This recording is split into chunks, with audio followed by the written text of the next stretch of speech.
people always say, well, Wally, I don't know how to get the backswing going back, you know, and we haven't really covered that. Well, what initiates that backswing? Well, it's got to start with a waggle. Now you're saying, what's a waggle? Well, a waggle is a little miniature swing that gets everything going backwards. It kind of gets you moving away from the ball without starting from a static position. Now this is what I see on the course so much. People get over the ball, they get mesmerized by that ball, and they get frozen over the ball, and they're just static. There's nothing to get them started back. Now, Nancy, why don't you come in and take the club and address that ball. And with a waggle, you want to be sure that when you make a waggle, that you make it on that circular inside path. That-a-way. Now make a little, just be real loose, that-a-way. That's what a waggle's about. It's just kind of getting you started. Never start from that lock position. Now a lot of people, when they start back off the ball, they'll pick that club up, you see? And where you take it back is where that thing is more than likely going to come down. So try to feel on a waggle that little circular motion going back. And that's it. It's just kind of a little miniature motion like that. And that gets you started back. Okay, thank you. Don't get in a rush when you practice these things. It's important to know what that should feel like.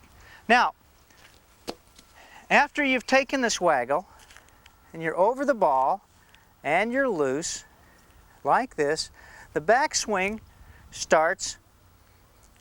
Maybe you want to work like Gary players, some of the players on the tour. They do a little forward press with their knee, like this.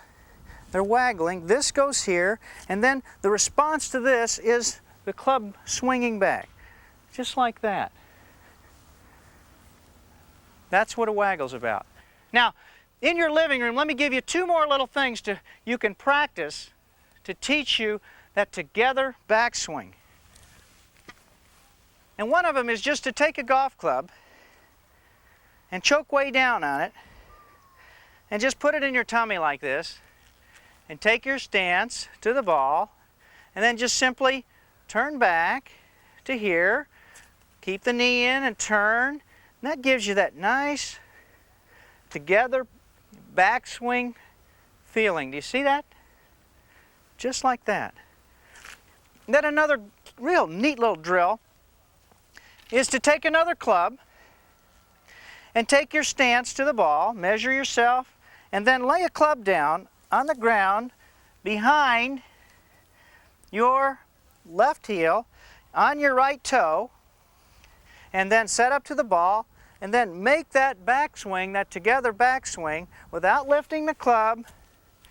Just turn back together, and see, it should line up with this club on the ground if you're in this position. You see that? Turning right to this position. Then you're to a toe-up position, and your hands set under the top, right at the top in a powerful position to make that inner swing to the ball to send it to the hole. Now, when we get up to the top and we've positioned ourselves and coiled and our hands are under the club, this is the real transition. This is where we need to allow those hands to fall, and we've already talked about that in the coiling section, that left hip makes a little bump, like in other sports. There's got to be a leaning forward first before the weight can move, and an uncoiling of this thigh when that hip moves. Now, to show you what that feels like on the top part, we've kind of worked with this. We haven't really worked up here on that downswing. Take a plate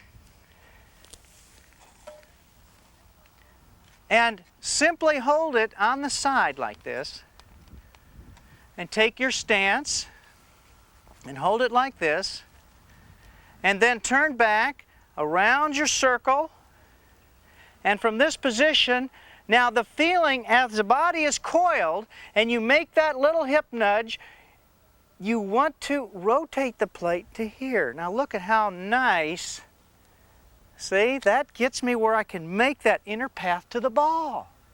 Now, what a lot of you are going to feel, when you turn up to the top, you're going to feel like you want to do this, see? And that's when the shoulder starts first, which is, I would say, the most common problem I see in golfers that slice the ball, because I'm going to come across, see?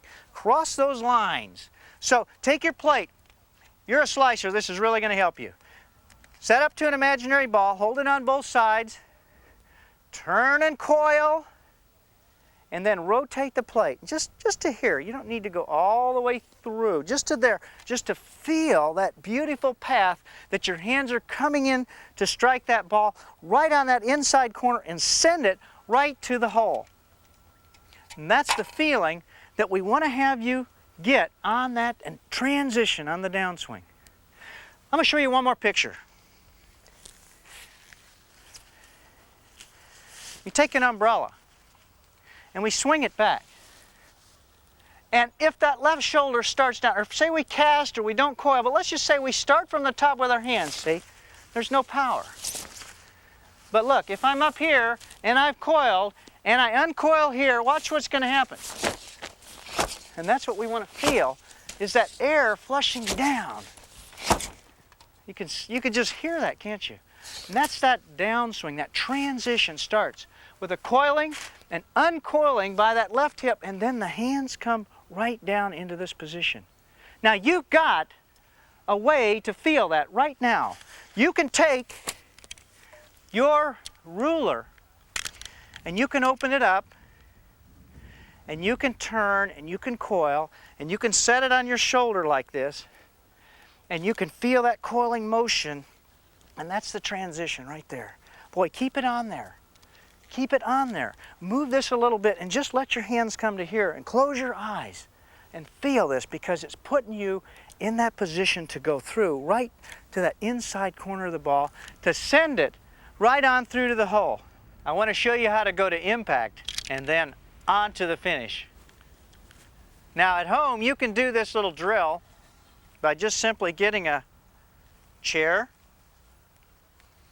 and setting up to it. Now remember, this is your practice club. Remember, we showed how you lay this on the side of a club, and this is the face, the back of the club, and the toe. So take your grip and set up to the chair. Now this is, the address position is real close to your impact place. So put the ruler right up there, put your little club against it, and coil back. Feel the wrist setting underneath. Uncoil, and then come back to the chair and just do some little drills like this, see? It should be squaring up right to the chair. Now, if you're not making that correct motion back there, then it'll show up on the chair. You're going to hit it on the bottom of the club, or that's a hook. So practice this. And then do it with one arm. The left arm and the right. And this is giving you that feeling of the impact position that's so needed in the golf swing. And you'll see how your body is uncoiled and it's brought the club right to the ball. And then lastly, be sure that as you go through the ball, that you come right on up on your toe to a nice balanced finish position with the club right on your shoulder.